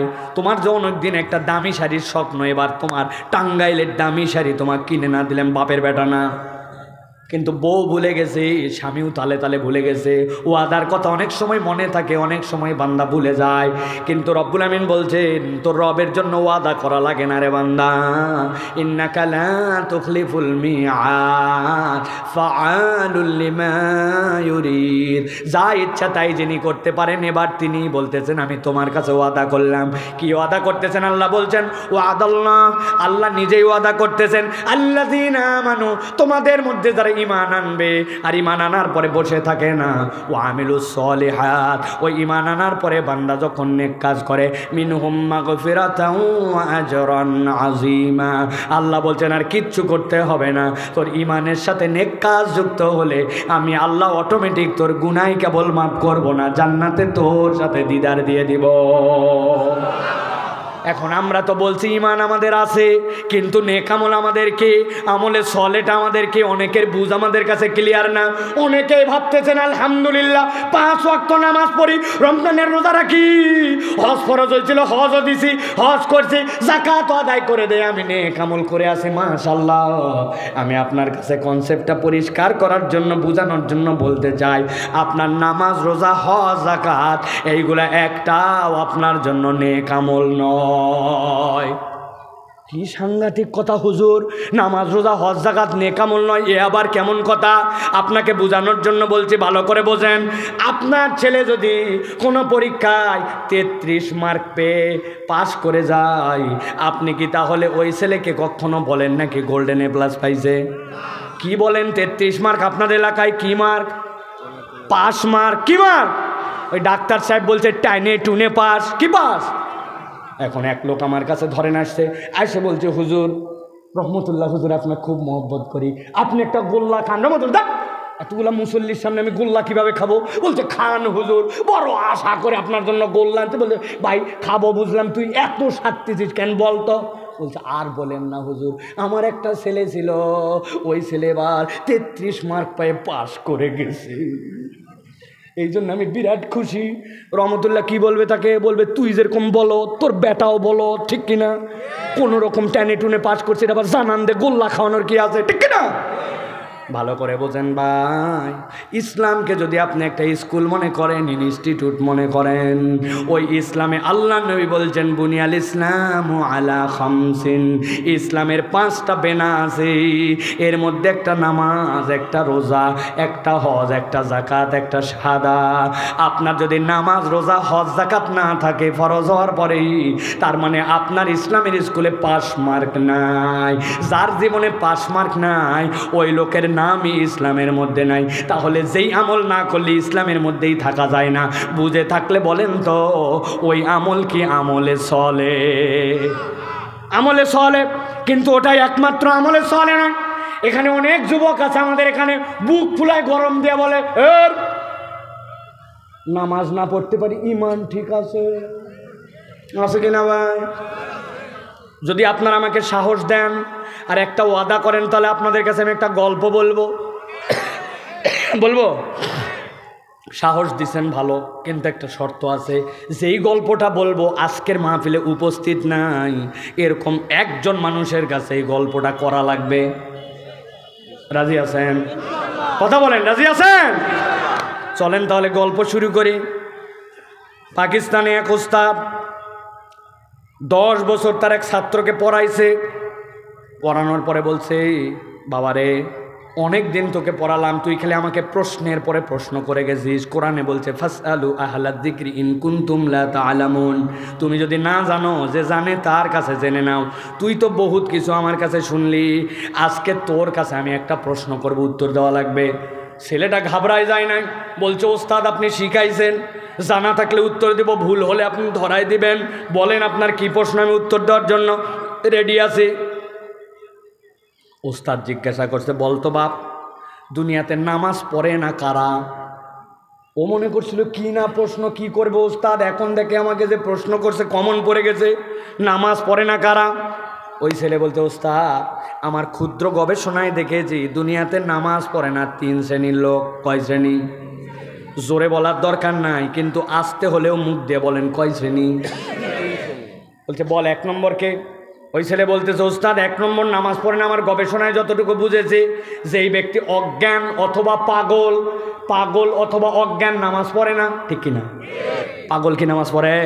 পড়লে উল্টা পাল্টা পড়ে, আর অজ্ঞান লোকে তো হুঁশি নাই, ওর আবার নামাজ কি? ঠিক কিনা? 1 নম্বর তাহলে অজ্ঞান অথবা পাগল। দারুণ উত্তর দিছিস বাপ। এবার বলতো 2 নম্বরকে। বলছে ওস্তাদ আমার দৃষ্টিভঙ্গিতে 2 নম্বর নামাজ পড়ে না যেই ব্যক্তি মারা গেছে। মরা মানুষ নামাজ পড়ে? তাহলে যেই ব্যক্তি মরে গেছে ওই নামাজ পড়ে না, মরা মানুষের আরও নামাজ পড়া লাগে। দারুণ বলছিস তো। 1 নম্বর পাগল অথবা অজ্ঞান, 2 নম্বরে মরা, 3 নম্বর কে রে?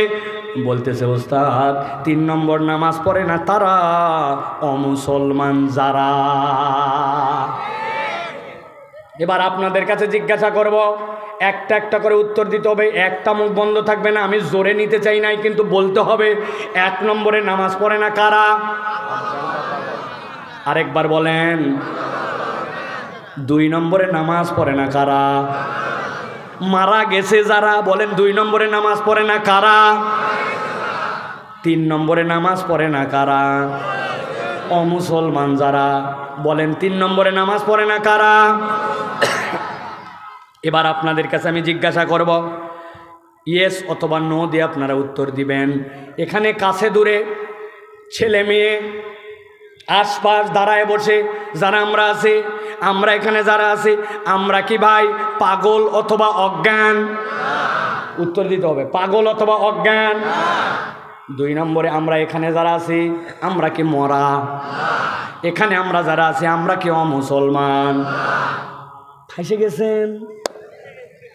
আগামীকালকে সকালবেলা একটার সাথে দেখা হয়েছে, দেখা হওয়ার পরে দেখছেন নামাজ পড়া নাই, বলছেন তুই মরা। বলছে 1 থাপ্পড় দিব।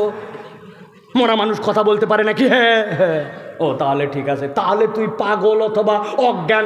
বলছে দাঁতের মারি কিন্তু থাকবে না পাগল বললে, যা বলিস বল, কি যার পাগল। হ্যাঁ বলছে ঠিক আছে, তাহলে তুই মরাও না, তুই পাগলও না, তাহলে নিশ্চয়ই তুই অমুসলমান। বলতেছে একবারে কান পাশি গরম করে দিব, ব্যাকল কোথাকার। আমার বাপ মুসলমান, আমি মুসলমান, সেন খুলে দেখাবো নাকি?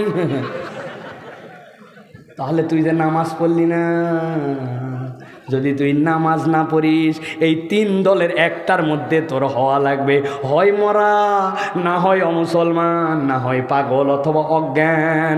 এর বাহিরে তো তোমার নামাজ ছাড়া থাকতে পারো না। অতএব তুমি এর বাহিরে আসো, প্রমাণ করতে চাইলে তোমার নামাজ পড়া লাগবে, ঠিক না? এই গল্প কি একজনের কাছে শোনানো যাবে? ওয়াদা করছেন আপনারা, ঠিক আছে কিনা? আমার আল্লাহ রাব্বুল আলামিন বলছেন, ওয়াদাল্লাহুল্লাযীনা আমানু ওয়া আমিলুস সালিহাতি মিনহুম মাগফিরাতাও ওয়া আজরান আযীমা।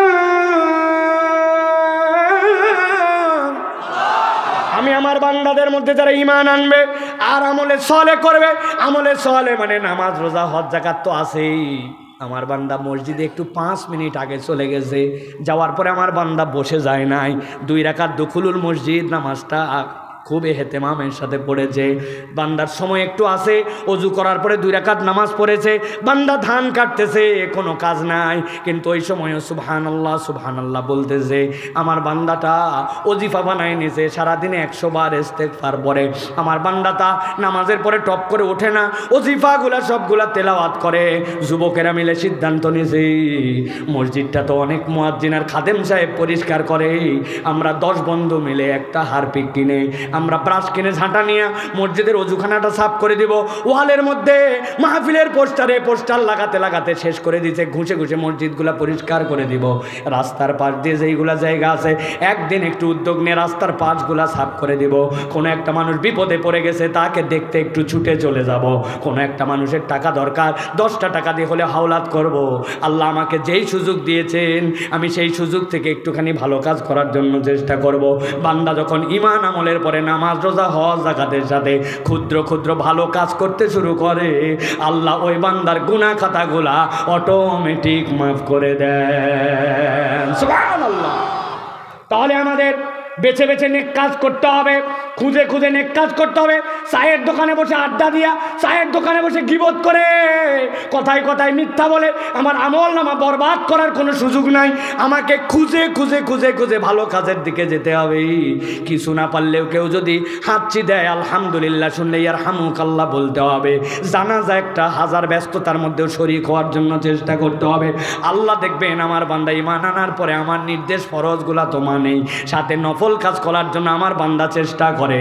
আল্লাহর এই বান্দার প্রচেষ্টা দেখে আল্লাহ তার নগদ নগদ যত সগীরা গুনাহ আছে ক্ষমা করে দিবে। 1 নম্বর তাহলে ঈমান আর নেক আমল মনে থাকবে তো। 2 নম্বরে আল্লাহ বলছেন, বান্দা যদি আল্লাহর কাছ থেকে ক্ষমা পেতে চায়, 2 নম্বর উপায় হচ্ছে আল্লাহর কাছে ক্ষমা চাওয়া লাগবে। ক্ষমা যদি না চান আপনি, রব্বুল আলামিন আপনাকে ক্ষমা করেন না। আল্লাহ কি বলছেন খেয়াল করেন, সহজটার মনে হচ্ছে কিন্তু গভীর কথা ভিতরে লুকায় আছে। আল্লাহ রাব্বুল আলামিন বলছেন, ওয়া ইয়ামাল সুআন, তোমাদের মধ্যে থেকে কেউ যদি কোনো অপরাধ করে, খারাপ কিছু করে, আও ইয়াজলিম নাফসাহু, অন্তরের প্রতি জুলুম করে ফেলেছে, সুম্মা ইস্তাগফিরিল্লাহ, এরপরে আল্লাহর কাছে ইস্তেগফার করেছে, ইয়াজিদিল্লাহ গফুরান রহিমা, ওই বান্দা আল্লাহ রাব্বুল আলামিনকে ক্ষমাকারী দয়াবান হিসাবে পেয়ে যাবে। তার মানে বান্দা যদি আল্লাহর কাছে ইস্তেগফার করে, ক্ষমা চায়, আল্লাহ ওই বান্দাকে ক্ষমা করে দেন। সুবহানাল্লাহ। বলবেন হুজুর এটা আবার কোনো বিষয় হলো নাকি? কিন্তু এর মধ্যে বিশাল বিষয় জড়িত আছে।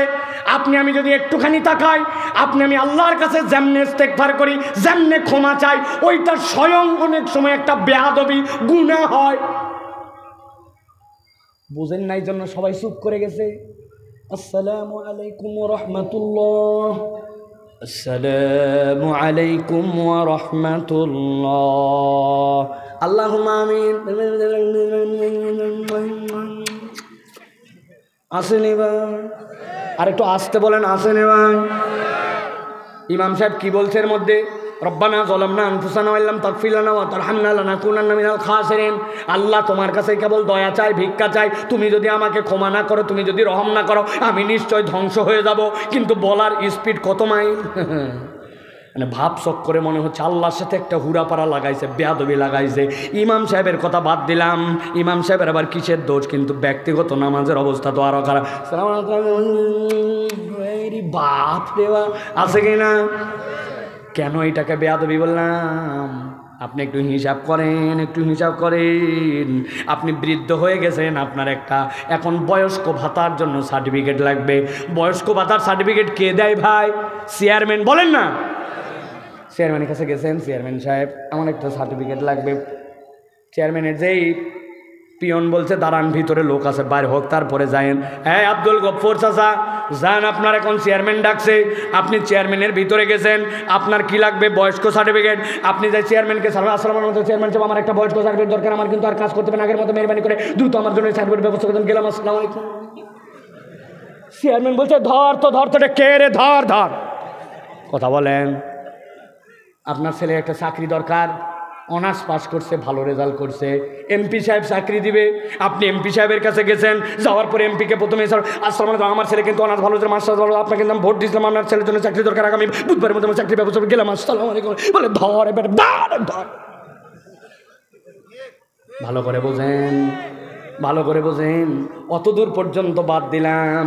ওমর ফারুক হুজুর এই মাদ্রাসার প্রিন্সিপাল, আমার আব্বার ছাত্র। ওমর ফারুক হুজুর আমাদের খুব মহব্বতের। বিকালবেলা একটা ছেলে একটু বাড়ির যাবে, ওই জন্য ওমর ফারুক হুজুরের কাছে যায়, যদি বলে হুজুর আসসালামু আলাইকুম আমার বাড়ির যাওয়া দরকার, বিকালবেলা আপনি মেহরবানি আমাকে ছুটি মঞ্জুর করবেন। গেলাম, কিন্তু ওমর ফারুক হুজুর একটা ব্যাট নিয়ে আয় তো, আর পাশা লাল করে দে।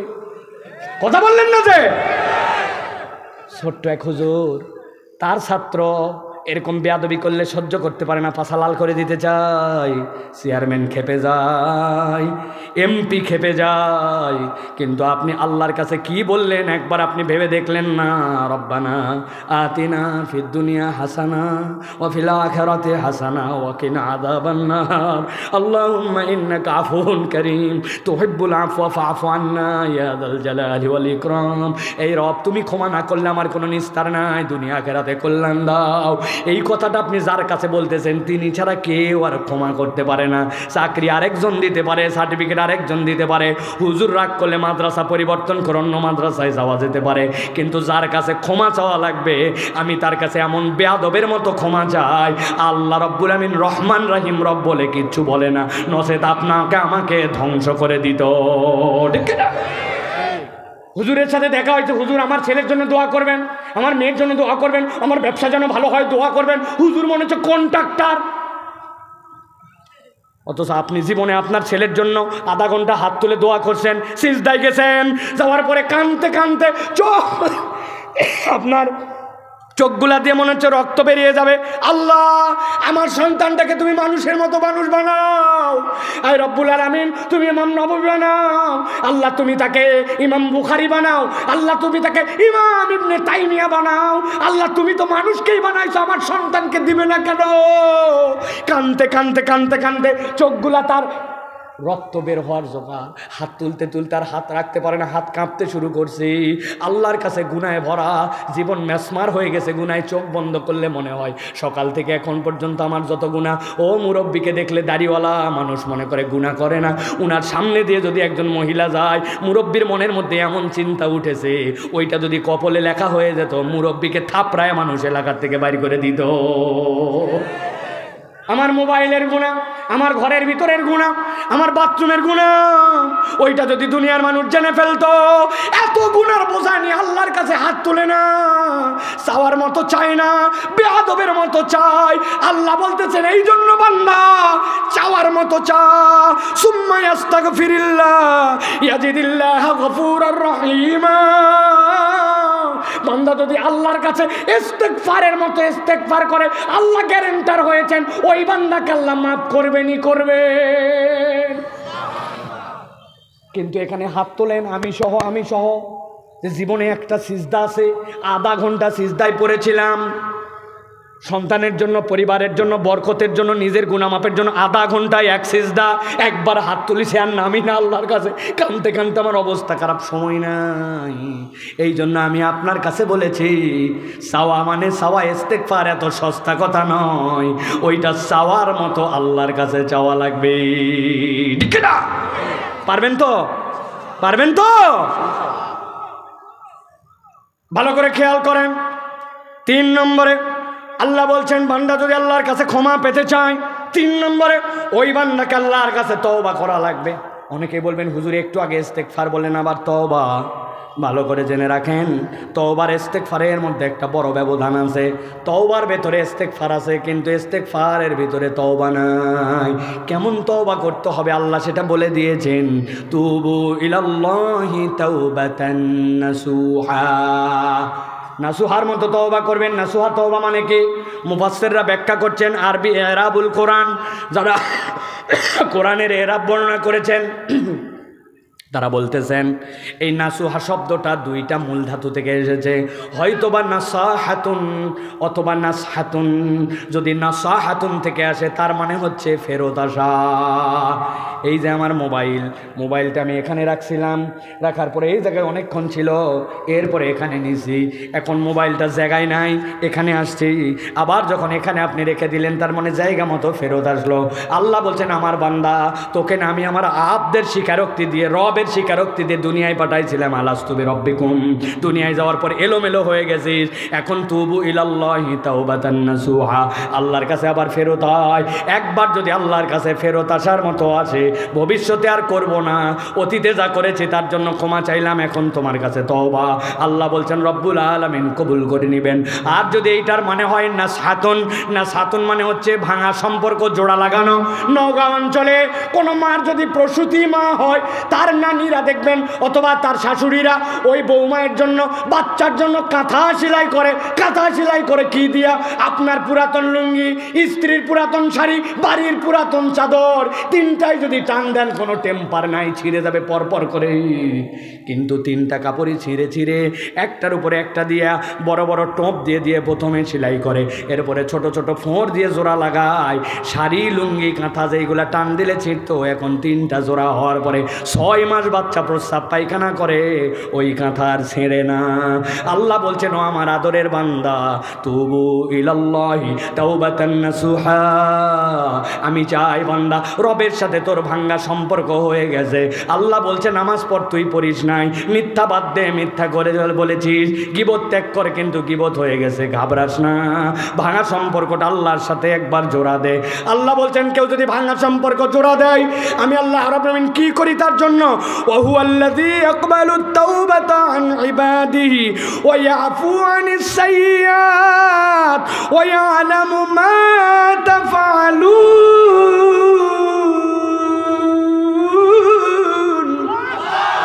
আল্লাহ বলছেন বান্দা ভালো করে জেনে রাখ, ওয়া হুয়াল্লাযী ইয়াকবালুত তাওবা, এই রব তো তওবা কবুল করার জন্যই আছেন, আন ইবাদিহি, তার বান্দা থেকে, ওয়া ইয়াফু আনিস সাইয়্যাত, তার যাবতীয় গুনাহ তিনি ক্ষমা করে দেন, ওয়া ইয়ালামু মা তাফআলুন।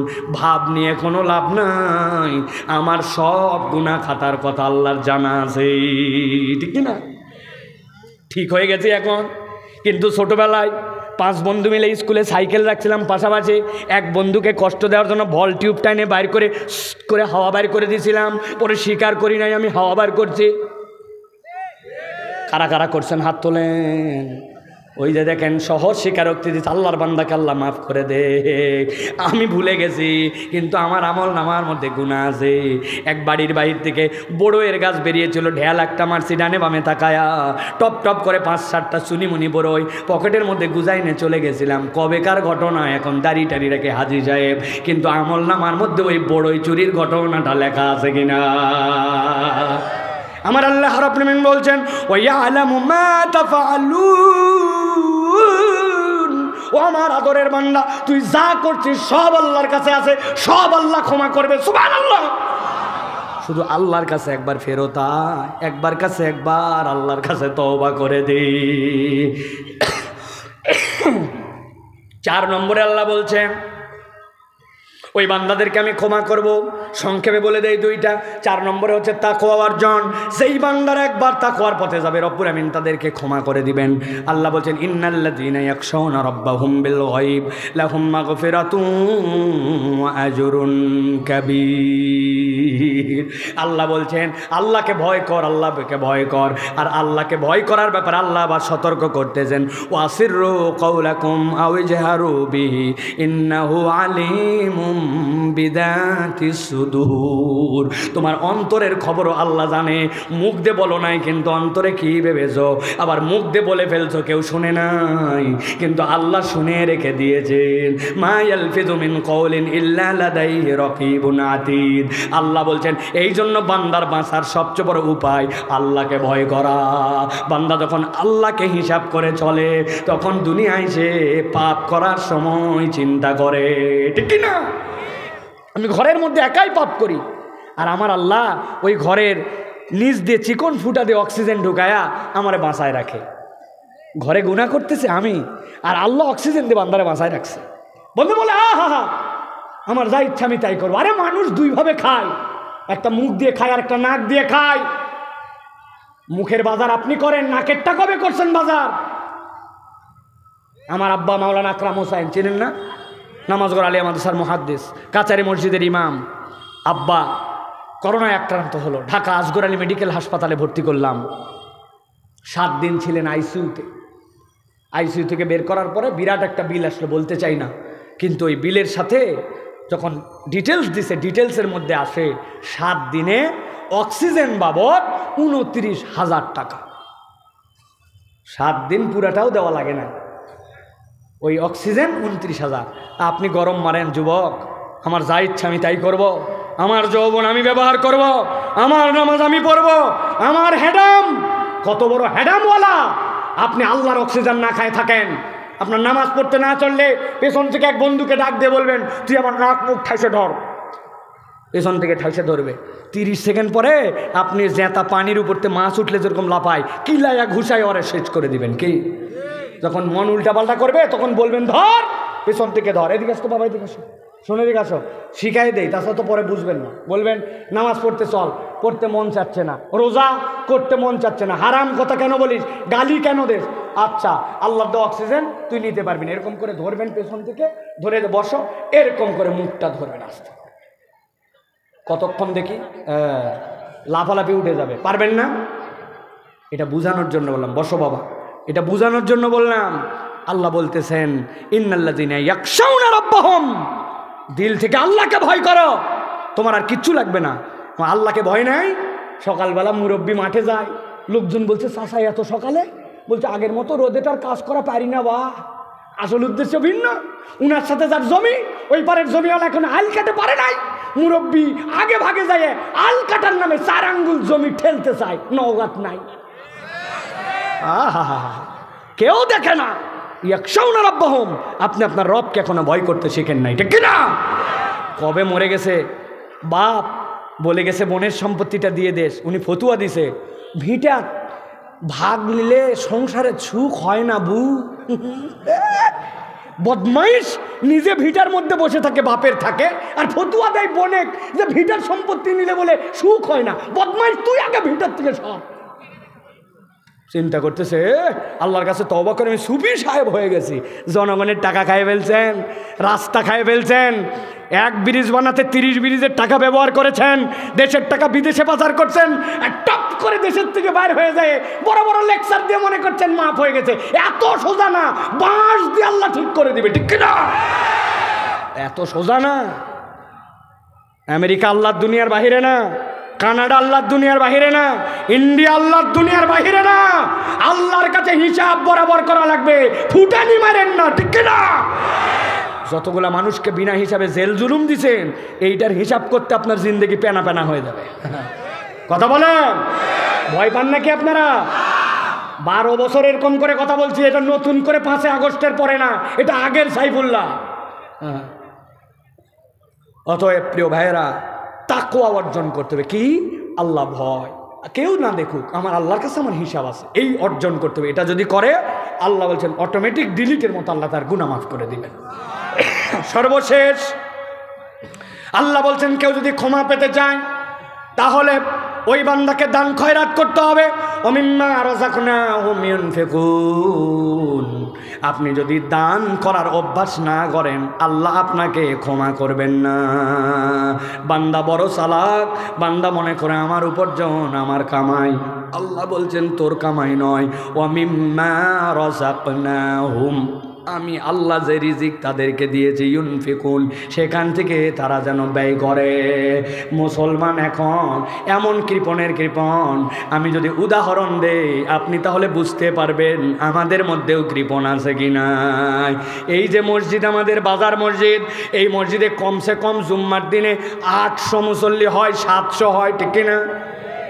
মসজিদের দায়িত্বশীল কে আছেন? গত জুমার দিনে মসজিদের জুমার কালেকশন কত? 800 মুসল্লির কালেকশন যায়, খবর নিয়ে দেখেন 1000 টাকাও হয় নাই, 1200 টাকাও হয় নাই। অথচ জুমার দিনে কমসে কম একটা মুসল্লিকে মসজিদে 20টা টাকা দিয়ে হলেও শরীক হওয়ার কথা, ঠিক না? আপনি একটা চা খান, দুধ চার দাম হয়েছে 8 টাকা, রং চার দাম 5 টাকা, একটা বিস্কুট সুবাতে নুল সুবাতে আরও 5 টাকা, এক চা খালে 12 টাকা, এক পান খালে 6 টাকা 60 টাকা। আপনি এক বৈঠকে বসে আপনি খাচ্ছেন পান, আপনি এই পান খাওয়ার পরে আপনার 20 টাকা চলে যায়, চা খাওয়ার পরে 20 টাকা আপনার চলে যায়। বন্ধু একটা আসছে বলে স্টুডেন্ট, আমি স্টুডেন্ট হওয়ার কারণে আমি টাকা পয়সা দেই না, কিন্তু বন্ধু এলাকায় আসার পরে যেই না চা খাচ্ছে বলছে তুই খবরদার বিল দিবি না, বলছে না তুই দিবি না, তুই দিবি না, তুই দিবি না, ঠেলা ঠেলি ঠেলা ঠেলি। ওই জায়গায় ঠেলাঠেলি করে, মোবাইলের মধ্যে টাকা ভরে, কিন্তু মসজিদে আসার পরে ওই বান্দা 20 টাকা দেয় না।